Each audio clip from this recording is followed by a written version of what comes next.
வணக்கம். இன்றைய செய்தியாக இலங்கை பக்கம் நமது பார்வையை செலுத்துவோமானால், கொழும்பு கட்நாயக்க விமான நிலையத்தில் சில மாற்றங்கள் கொண்டுவரப்பட்டுள்ளதாக அறிவிக்கப்படுகிறது. அதாவது இலங்கையை நோக்கி பெருமளவிலான உல்லாச பயணிகள் வருகை அதிகரித்துள்ளதால் இந்த சில மாற்றங்கள் கொண்டுவரப்பட்டிருக்கின்றது. உல்லாச பயணிகளுக்கு இடையூறுகள் விளைவிக்காமல் இட நெருக்கடிகளையும் தவிர்ப்பதற்காகவும் முன்னேற்பாடாக சில மாற்றங்களை கொண்டு வந்திருக்கிறார்கள். அந்த மாற்றங்கள் என்னவென்றதை நாங்கள் பார்ப்போம். விமான நிலையத்துக்கு அழைத்து செல்லுகின்ற, அதாவது புலம்பெயர்ந்த நாடுகளிலிருந்து மற்றும் உல்லாச பயணிகளாக நாட்டுக்கு வருபவர்களை கூட்டிச் செல்வதற்காக அங்கு 4-5 உறவினர்கள் அங்கு வருகிறார்கள் மற்றும் அவர்களை வழி அனுப்புவதற்காக விமான நிலையத்தின் லக்கேஜ் சோதனையிடும் இடம் வரை செல்லுகின்றார்கள். அவர்கள் செல்கின்ற போதும் அதற்கான டிக்கெட்டுகளை வாங்கியே செல்கின்றார்கள். ஒரு டிக்கெட்டின் விலை 500 இருந்தது. ஏற்கனவே நடைமுறையில் இருக்கின்ற அந்த பொதிகளை சோதனையிடும் இடம் மட்டும் அந்த வழி அனுப்புகிற உறவினர்கள் செல்கிறார்கள். ஆனால் தற்போது அந்த நடைமுறை வியாழன், வெள்ளி, சனி ஆகிய 3 நாட்களில் தடை செய்யப்படுகின்றது. இலங்கையில் உல்லாச பயணிகளின் வருகை அதிகரித்த காரணத்தால் இந்த இட நெருக்கடிகளை தடுப்பதற்காக இந்த மாற்றங்கள் கொண்டுவரப்பட்டிருக்கின்றன. இந்த 3 நாட்களிலும் இனிவரும் காலங்களில் உறவினர்களை வழி அனுப்புவதற்கு அந்த சோதனையிடும் இடம் வரை இனிமேல் செல்ல முடியாது. வியாழன், வெள்ளி, சனி போன்ற நாட்களில் நீங்கள் உள்நுழைய முடியாது. அந்த 3 நாட்களும் அதிகமான விமான போக்குவரத்துகள் இடம்பெறுகின்றன. அதிகமான பயணிகளும் வந்து செல்கின்றன.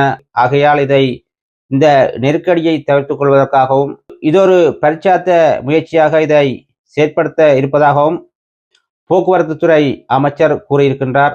ஆகவே இந்த பரிச்சார்த்த முயற்சி வெற்றியளித்தால் இதை முற்றுமுழுதாக தடை செய்வதற்கான முயற்சிகளை எடுப்பதற்கான வாய்ப்புகள் இருக்கின்றன.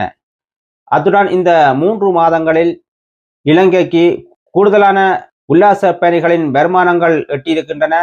இது சென்ற ஆண்டை விட பல மடங்காக அதிகரித்திருக்கின்றது.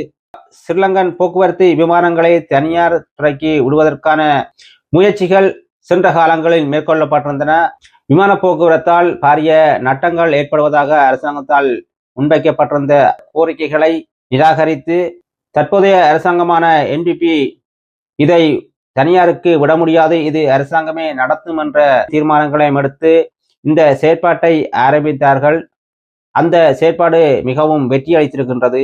இதை எதிர்த்தவர்கள் தற்போது இதொரு நல்ல விடயமாக இருப்பதாக, ஒரு முன்னேற்றகரமான முயற்சியாகவும் இதொரு லாபமூட்டக்கூடிய ஒரு நிலையாக இருப்பதால் இந்த அரசாங்கம் எடுத்த முடிவு சிறந்த முடிவாக அமைவதாகவும் தற்போது கருதக்கூடிய வாய்ப்புகள் இருக்கின்றன. முக்கியமாக ஒன்றை கூற வேண்டும். சென்ற காலங்களில் இருந்த அரசாங்கம் மக்களுக்கான சுதந்திரங்களும் அங்கு சென்று இடங்களை பார்வையிடுவதற்கும் உறவினரிடம் சென்று வருவதற்கும் தயக்கம் காட்டி வந்தார்கள். அன்றைய கால அரசாங்கங்கள் கடுமையான கட்டுப்பாடுகளையும் ஒரு பயமான சூழ்நிலையும் அங்கு இருந்ததால் தயக்கம் காட்டியிருந்தார்கள். அங்கு வந்தால் தங்களுக்கு ஆபத்து வந்துவிடுமோ அல்லது போகின்ற இடங்களில் ஏதாவது ஆபத்துக்கள் வந்துடுமோ என்ற பயங்கள் இருந்திருந்தன. சுதந்திரமாக தனியாக சென்று வருவதற்கு மிகவும் பயமான ஒரு சூழ்நிலையாக அன்றைய அரசாங்கங்கள் அந்த இலங்கை கட்டுப்பாடுகளை இறுக்கமாக வைத்திருந்தார்கள். ஆகவே அந்த காலங்களில் மக்கள் செல்வது மிகவும் அரிதாகவே இருந்தது. இறுக்கமான காலப்பகுதி என்பதால் சுற்றுலா பயணிகளின் வருகையும் கூடுதலாக குறைந்துவிட்டன. தற்போதைய அரசாங்கம் அனைத்து மக்களுக்கும் சுதந்திரங்களையும் எவர்களுக்கும் கட்டுப்பாடுகள் இல்லாத சுதந்திர பறவைகளாக அனைத்து இடங்களுக்கும் சென்று வரலாம், எந்த தடைகளும் இல்லை, எந்த இராணுவ பரிசோதனைகளும் கிடையாது, எந்த அச்சுறுத்தலும் இல்லை, ஊடகங்களுக்கான சுதந்திரங்களும் நீதித்துறைக்கான சுதந்திரங்களும் அளிக்கப்பட்டிருக்கின்ற இந்த சூழ்நிலையிலேயே உல்லாச பயணிகளும் தாய்நாட்டை சேர்ந்தவர்களும் வருவதற்கு தற்போது ஆர்வம் காட்டி வருகிறார்கள். தற்பொழுது இலங்கையில் அதிகமான பயணிகளும் உல்லாச பயணிகளும் வந்து செல்கிறார்கள். தொடர்ச்சியாக இந்த நிலைமை நீடிக்குமாக இருந்தால் உல்லாச பயணிகளின் வருகையும் தாய்நாட்டு உறவுகளும் அங்கு வந்து நிம்மதியாகவும் சுதந்திரமாகவும் தமது காலங்களை கழித்து வந்து செல்லக்கூடிய வாய்ப்புகள் அதிகமாக இருக்கின்றது. அதே போன்று பொருளாதார ரீதியாகவும் அங்கு நிலையான விரைவாக முன்னேறக்கூடிய வாய்ப்புகள் இருக்கின்றன. ஆகவே தொடர்ச்சியாக இந்த சூழ்நிலை இருக்க வேண்டும் என்பதுதான் அனைத்து மக்களுடைய எதிர்பார்ப்பாகவும் இருக்கின்றது. அந்த நாட்டுக்கு மிக வருமானம் கூடிய நாடாக அது திகழும் என்பதில் எந்த விதமான மாற்றங்களும் இல்லை. ஆகவே அனைவரும் சென்று வரக்கூடிய சூழ்நிலை ஒன்று உருவாகுமா இருந்தால் இந்த நாட்டை கட்டியெழுப்புவதற்கு வெகு தூரமில்லை என்பது திண்ணம். மேலதிக செய்திகளுக்கு எனது யூடியூப் தளமான ராஜேஷ் JRR என்ற யூடியூப் தளத்தை பார்வையிடுங்கள்.